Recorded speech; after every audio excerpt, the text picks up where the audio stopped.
کائنات کی وسعتوں اور آخری حدود تک پہنچنے کی جستجو میں مصروف انسان آج تک نظام کائنات کے بارے میں طرح طرح کے مفروضے اور نظریے قائم کرتا اور انہیں وقت کے ساتھ تبدیل کرتا آیا ہے۔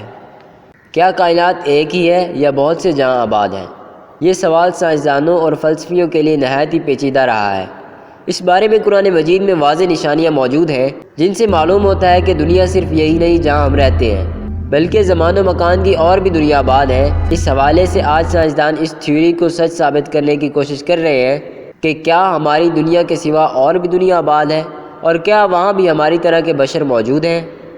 اس سوال کا جواب قرآن مجید میں یوں ہے: اللہ وہ ہے جس نے 7 آسمان پیدا کیے اور ان کے مانند زمینیں پیدا کی، اور ان کے درمیان حکم نازل ہوتا ہے تاکہ تم جان لو کہ بے شک اللہ تعالیٰ ہر چیز پر قدرت رکھنے والا ہے۔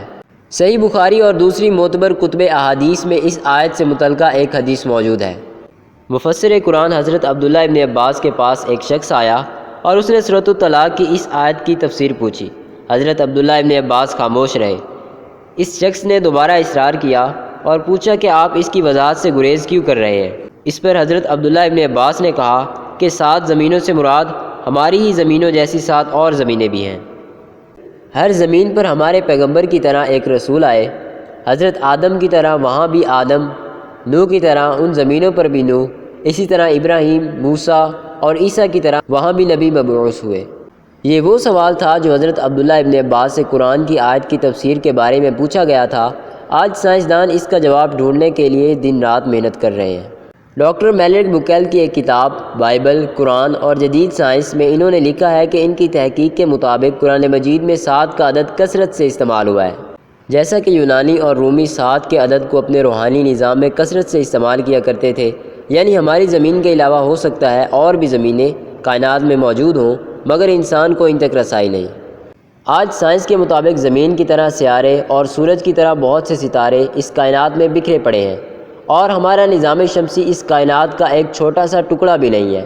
دراصل ساحل سمندر میں ریت کے ذرات کم ہیں، مگر کائنات میں پلینٹس اور سورج وغیرہ اس سے کئی زیادہ ہیں۔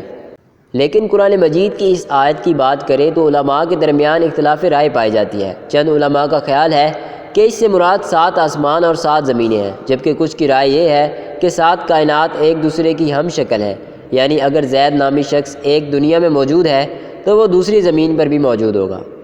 صوفیاء کے ہاں بھی 7 آسمانوں، 7 زمینوں اور 7 آدم و حوا کا تصور ملتا ہے۔ لہٰذا مشہور صوفی بزرگ شیخ ابن العربی کے متعلق ایک مشہور واقعہ نقل ہوا ہے۔ شیخ ابن العربی فرماتے ہیں کہ میں نے ایک مرتبہ ایک ایسی قوم کے ساتھ بیت اللہ کا طواف کیا کہ جن کو میں نہیں جانتا تھا۔ ان میں سے ایک نے مجھ سے پوچھا کہ کیا تم مجھے جانتے ہو؟ میں نے کہا کہ میں نہیں جانتا۔ اس نے کہا کہ میں تمہارے سب سے اولین آباء و اجداد میں سے ہوں۔ میں نے پوچھا کہ تمہیں مرے ہوئے کتنا عرصہ گزر چکا ہے؟ میں نے کہا کہ سیدنا آدم علیہ السلام کو تو اتنا زمانہ نہیں گزرا۔ تو اس نے کہا تم کون سے آدم کی بات کر رہے ہو؟ کیا تم اپنے قریب الزمانہ آدم کی بات کر رہے ہو یا بعید الزمانہ؟ لہذا شیخ فرماتے ہیں میں نے جب اس کی یہ بات سنی تو مجھے وہ حدیث یاد آ گئی کہ اس کائنات میں 7 زمینیں، 7 آسمان، اور ہر زمین پر آدم و حوا بھیجے گئے۔ زمین سے آسمانی دنیا کی اور ایک آسمان سے دوسرے آسمان کی مسافت 500 نوری سال کے برابر ہے، اور ہر آسمان کا اپنا مخصوص والیوم یعنی حجم ہے۔ پہلا آسمان دودھ سے بھی زیادہ سفید ہے، لیکن کوہ کاف کی سبزی کی وجہ سے یہ ہرا نظر آتا ہے۔ دوسرے آسمان کا نام فیدون یا ماؤن ہے، اور وہ ایسے لوہے کا بنا ہے جس سے روشنی کی شعاعیں پھوٹتی ہیں۔ تیسرے آسمان کا نام مالاکوت یا ہایون ہے، اور وہ تانبے کا بنا ہے۔ چوتھے آسمان کا نام زہرا ہے، اور وہ آنکھوں میں سکون پیدا کرنے والی سفید چاندی سے بنا ہے۔ اور 7ویں آسمان کا نام نابیہ یا تامیا ہے، اور اسی میں بیت المعمور ہے۔ اس طرح نبی صلی اللہ علیہ وآلہ وسلم کا واقعہ معراج اس بات کا صاف ثبوت ہے کہ حضور صلی اللہ علیہ وآلہ وسلم نے براق پر سفر کرتے ہوئے تمام آسمانی رستوں کو پار کیا، جس کے اندر 7 آسمان بھی شامل تھے، اور حضور صلی اللہ علیہ وآلہ وسلم نے تمام آسمانوں میں پیغمبروں اور رسولوں سے ملاقات کی، جبکہ 7 زمینوں اور 7 آسمانوں کی تعبیر جدید نظریے ملٹی ورس کی صورت میں بھی دی جا سکتی ہے۔ دراصل ہماری زمین میں کچھ ایسے جاندار ہیں جن کو ہم اپنی آنکھ سے دیکھ سکتے ہیں، مثلاً چوپائے، چرند و پرند اور رینگنے والے جانور وغیرہ۔ لیکن ایسے جاندار بھی موجود ہیں جن کو ہم اپنی آنکھوں سے نہیں دیکھ سکتے، مثلاً مائکرو آرگنیزمز جیسا کہ وائرس، بیکٹیریا، ایلجی اور فنجائی وغیرہ۔ بالکل اسی طرح جنات اور فرشتے بھی موجود ہیں جنہیں ہم نہیں دیکھ سکتے، کیونکہ ان کا وجود ایک دوسرے ڈائمینشن میں ہے۔ اس نظریے کو ملٹی ورس کا نام دیا جاتا ہے، یعنی اس کائنات میں ایک اور کائنات کا وجود ہونا، باوجود اس کے کہ نہ تو ہم اس کو دیکھ سکتے ہیں اور نہ کبھی اس میں داخل ہو سکتے ہیں۔